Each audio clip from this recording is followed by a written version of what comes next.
Olá, hoje é segunda-feira, 14 de novembro. O Senado Notícias está no ar. A proposta de emenda à Constituição que vai permitir o pagamento do Bolsa Família de R$ 600 no ano que vem, chamada PEC da Transição, vai ser apresentada esta semana. O Conselho Político da Transição decidiu apoiar a exclusão dessa despesa do teto de gastos. A apresentação da proposta de emenda à Constituição, que vai garantir o pagamento do Bolsa Família de R$ 600 a partir de janeiro de 2023, ficou para quarta-feira depois do feriado. O senador Randolfo Rodrigues, integrante da equipe de transição do presidente eleito Luiz Inácio Lula da Silva, negou que R$ 7 bilhões de emendas do orçamento secreto, que estão congeladas, seriam liberadas por meio dessa PEC. Eu, particularmente, acho impróprio. E o debate ontem que eu tive com líderes do Senado, presidido pelo presidente Rodrigo Pacheco, foi no sentido contrário a isso. Essa história da distorção funcional do chamado RP9, orçamento secreto, o próprio parlamento, no meu entender, tem consciência que tem que ser resolvida. O Bolsa Família, fora do teto de gastos, recebeu o apoio do Conselho Político que acompanha os trabalhos da transição de governo. O Conselho é formado pelos representantes de 14 partidos que apoiaram Lula na eleição. Nós temos um acordo entre os partidos que compõem aqui o nosso Conselho de que a PEC do Bolsa Família, excepcionalizando a totalidade do programa Bolsa Família, é essencial para que a gente atenda a essas reivindicações e a esses compromissos que nós tivemos com o povo brasileiro. O Bolsa Família precisa ser incluído no orçamento de 2023. Eu quero receber o texto, em seguida levar a apreciação dos líderes do Congresso Nacional, tanto da Câmara quanto do Senado, e aí só então, quando houver um consenso, que não houver divergências, discordâncias do texto e, sobretudo, do que vai compor esse espaço orçamentário, é que nós aí, chegando ao entendimento, a um consenso, a uma concertação, a gente então partiria para pegar as assinaturas e botar para tramitar a PEC. O presidente Lula vai ter que lidar no Senado com 27 vencedores das eleições deste ano, além dos 54 senadores que estão em meio de mandato. Confira agora os senadores eleitos e reeleitos que tomam posse em 1º de fevereiro de 2023. Alan Rick vai compor a bancada do Acre no Senado Federal. Ele é filiado à União Brasil e tem 45 anos. Foi eleito com 37,43% dos votos. É formado em jornalismo e já ocupou o cargo de deputado federal. Omar Aziz continua a compor a bancada do Amazonas no Senado Federal. Filiado ao PSD, tem 64 anos. Foi reeleito com 41,42% dos votos. Formado em engenharia civil. Atualmente é senador. Já exerceu os cargos de governador, vice-governador, vice-prefeito e deputado estadual. Davi Alcolumbre continua a compor a bancada do Amapá. Filiado à União Brasil, tem 45 anos. Foi reeleito com 47,88% dos votos. Já ocupou os cargos de vereador e deputado federal. Atualmente é senador, tendo sido presidente do Senado Federal.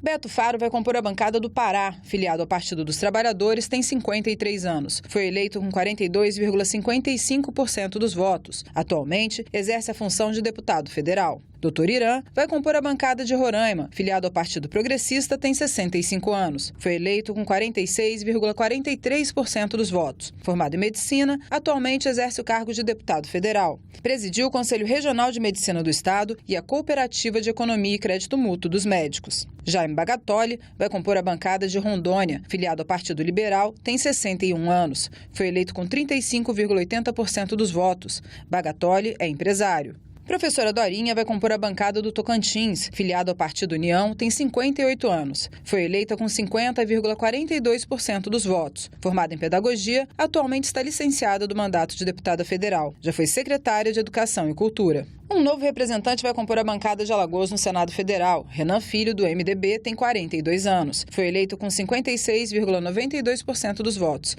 É formado em economia, foi governador do estado de Alagoas, deputado federal pelo mesmo estado e prefeito de Murici. Otto Alencar continua a compor a bancada da Bahia. O parlamentar do PSD tem 75 anos. Foi reeleito com 58,31% dos votos. É formado em medicina. Atualmente é senador. Já exerceu os cargos de governador da Bahia, vice-governador e deputado estadual. Camilo Santana vai compor a bancada do Ceará. O representante do Partido dos Trabalhadores tem 54 anos. Foi eleito com 69,73% dos votos. Formado em agronomia, exerceu os cargos de governador do Ceará, deputado estadual e secretário estadual de Desenvolvimento Agrário e de Cidades. Flávio Dino passa a compor a bancada do Maranhão. Filiado ao PSB, tem 54 anos. Foi eleito com 62,41% dos votos. Formado em Direito, exerceu os cargos de governador do Maranhão, deputado estadual e juiz federal. Rogério Marinho vai compor a bancada do Rio Grande do Norte. Filiado ao Partido Liberal, tem 58 anos. Foi eleito com 41,85% dos votos. É formado em Economia. Já foi vereador, deputado federal, também exerceu os cargos de secretário especial de Previdência e Trabalho e ministro de Desenvolvimento Regional.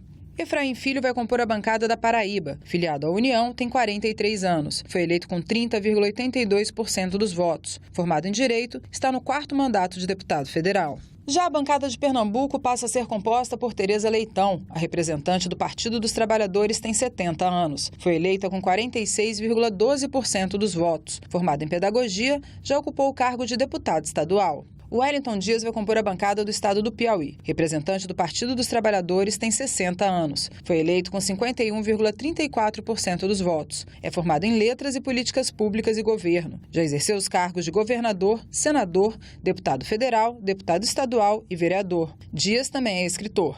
Laércio vai compor a bancada de Sergipe. Filiado ao Partido Progressista, tem 63 anos. Foi eleito com 28,57% dos votos. Formado em Administração de Empresas, atualmente é deputado federal e empresário. Damares Alves vai compor a bancada do Distrito Federal. Ela é filiada ao Partido Republicanos e tem 58 anos. Foi eleita com 44,98% dos votos. É formada em Direito. Ela já ocupou o cargo de Ministra da Mulher, da Família e dos Direitos Humanos. Wilder Moraes vai ocupar a bancada do Estado de Goiás. Filiado ao Partido Liberal, tem 54 anos. Foi eleito com 25,25% dos votos. Formado em Engenharia Civil, já ocupou o cargo de senador e secretário de Estado de Infraestrutura. Wellington Fagundes continua a compor a bancada do Mato Grosso. Filiado ao Partido Liberal, tem 65 anos. Foi eleito com 63,54% dos votos. Formado em Medicina Veterinária, atualmente é senador. Já exerceu o cargo de deputado federal, também foi secretário de Planejamento. Tereza Cristina vai compor a bancada de Mato Grosso do Sul. Filiada ao Partido Progressista, tem 68 anos. Foi eleita com 60,85% dos votos. É formada em Agronomia. Atualmente é deputada federal. Já exerceu os cargos de Ministra da Agricultura, Pecuária e Abastecimento e secretária estadual de Produção. Também dirigiu a Federação de Agricultura e Pecuária do Estado. Magno Malta vai compor a bancada do Espírito Santo. Filiado ao Partido Liberal, tem 64 anos. Foi eleito com 41,95% dos votos. Já ocupou os cargos de senador, deputado federal, deputado estadual e vereador. Malta é pastor evangélico e cantor. Cleitinho vai compor a bancada de Minas Gerais. Filiado ao PSC, tem 40 anos. Foi eleito com 41,52% dos votos. Já exerceu o cargo de deputado estadual. Romário continuou a compor a bancada do Rio de Janeiro. Filiado ao Partido Liberal, tem 56 anos. Foi reeleito com 29,19% dos votos válidos. Já exerceu o cargo de deputado federal. Astronauta Marcos Pontes vai compor a bancada de São Paulo. Filiado ao Partido Liberal, tem 59 anos. Foi eleito com 49,68% dos votos. Formado em Engenharia Aeronáutica, atualmente é suplente do senador Jordano do MDB. Já ocupou o cargo de Ministro da Ciência e Tecnologia. É tenente-coronel da Força Aérea Brasileira, primeiro brasileiro a participar de uma missão espacial. Sérgio Moro vai compor a bancada do Paraná. Filiado à União, tem 50 anos. Foi eleito com 33,50% dos votos. Formado em Direito, já exerceu os cargos de juiz e ministro da Justiça. Hamilton Mourão vai compor a bancada do Rio Grande do Sul. Filiado ao Republicanos, tem 71 anos. Foi eleito com 44,11% dos votos. Atualmente, ocupa o cargo de vice-presidente da República. Mourão é general da Reserva do Exército. Jorge Seife vai compor a bancada de Santa Catarina. Filiado ao Partido Liberal, tem 45 anos. Foi eleito com 39,79% dos votos. Formado em Administração de Empresas e Marketing. Seife é empresário e já exerceu o cargo de secretário nacional de Aquicultura e Pesca.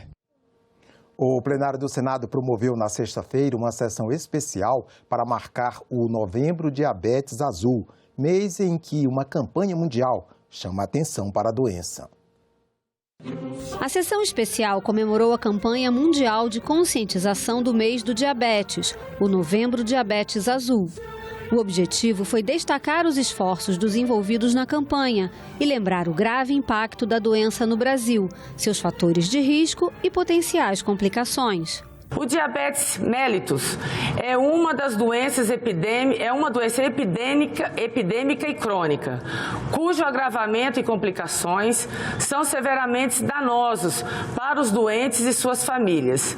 Esse dano não apenas afeta a saúde do paciente, mas também todo o sistema de saúde pública, especialmente o nosso SUS. São cerca de 15 milhões de brasileiros adultos com essa doença, cuja incidência é um pouco maior entre as mulheres. A senadora Leila Barros lembrou que o diabetes não respeita fronteiras e que os números são alarmantes. Mais de 400 milhões de pessoas têm a doença em todo o mundo, com taxas de óbitos que atingem mais de 6,7 milhões de pessoas a cada ano.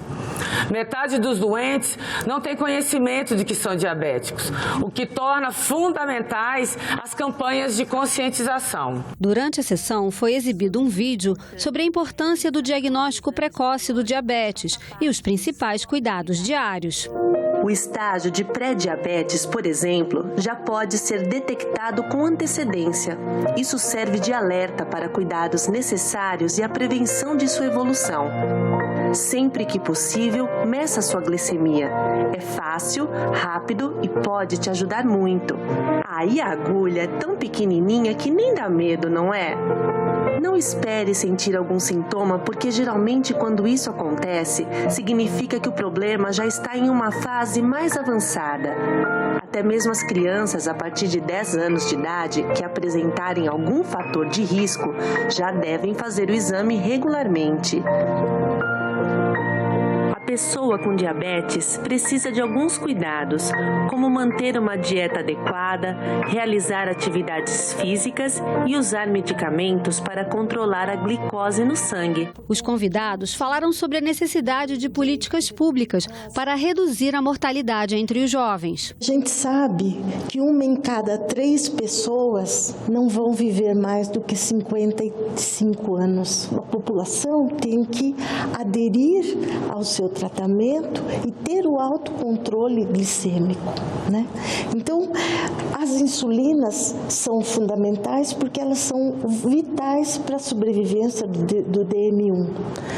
Mas o autocontrole glicêmico, o monitoramento glicêmico e a educação em diabetes não são menos importantes. Elas fazem parte da nossa vida. A educação também deve ter prioridade. Por isso, esse ano o tema da campanha é educação para proteger o amanhã. E a educação a gente entende que é o pilar do tratamento. A gente não consegue ter um bom controle sem educação. E essa educação ela vai desde orientação em relação aos riscos, à prevenção, ao diagnóstico, aos cuidados, ao manuseio dos remédios, das insulinas, das complicações. E é a única forma da gente conseguir controlar a doença, a educação em todos os níveis e sentidos. E por isso, o novembro é um mês que a gente considera um mês especial, porque foi exatamente no dia 14 de novembro que nasceu o Bentin, que foi o médico canadense que descobriu e desenvolveu a insulina. Esse ano completa 101 anos da sua descoberta. E em homenagem a esse importante cientista, o dia 14 de novembro foi reconhecido mundialmente pela Organização Mundial de Saúde, pela Federação de Diabetes Internacional e pela Organização das Nações Unidas como o Dia Mundial do Diabetes, dando tamanha relevância da questão.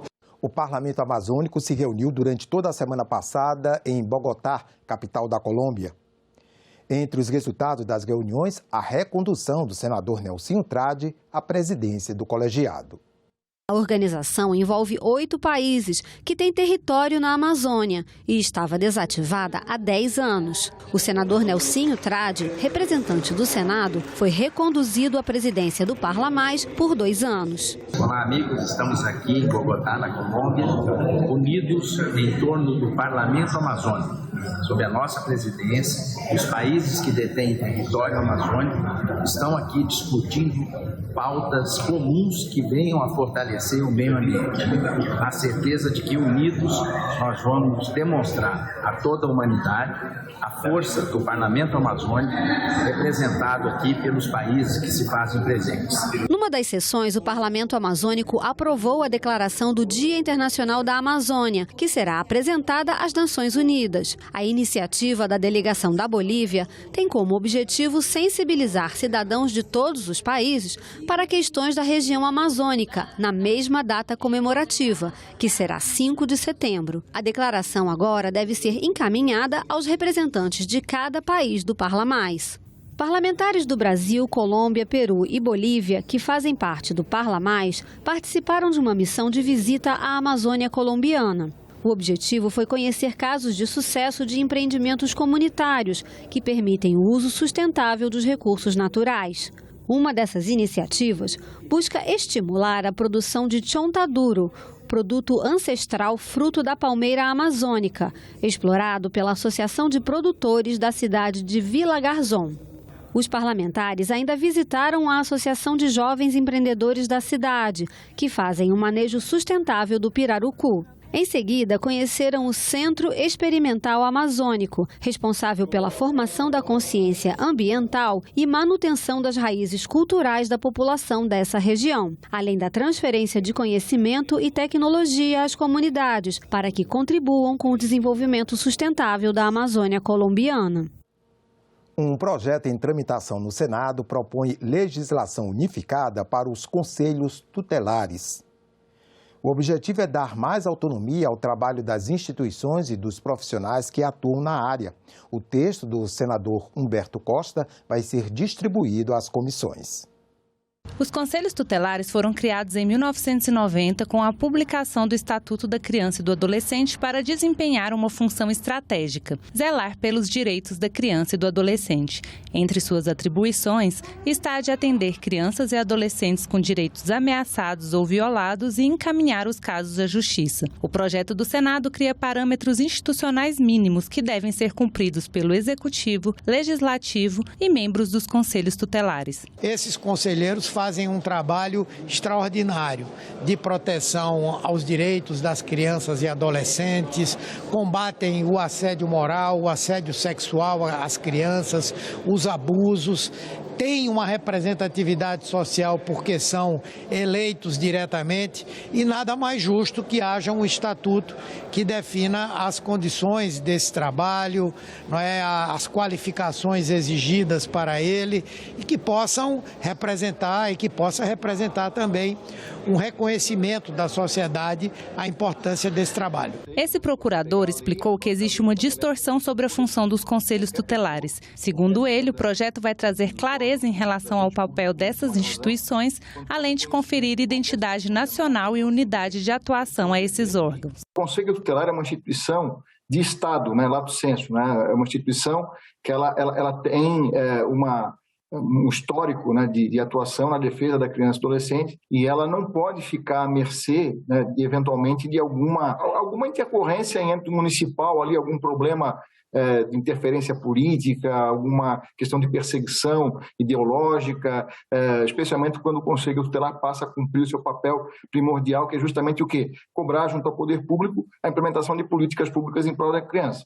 Entre outros pontos, o texto determina melhor definição sobre autonomia, direitos, deveres e competências dos conselhos, regulação do número de conselhos tutelares por meio dos critérios de população, extensão territorial e também da incidência e prevalência das violações de direitos humanos. Atenção especial às crianças e adolescentes de comunidades indígenas, quilombolas, ciganos e outras minorias étnicas, escolha dos conselheiros tutelares por meio do voto direto e facultativo entre os eleitores do município ou do Distrito Federal.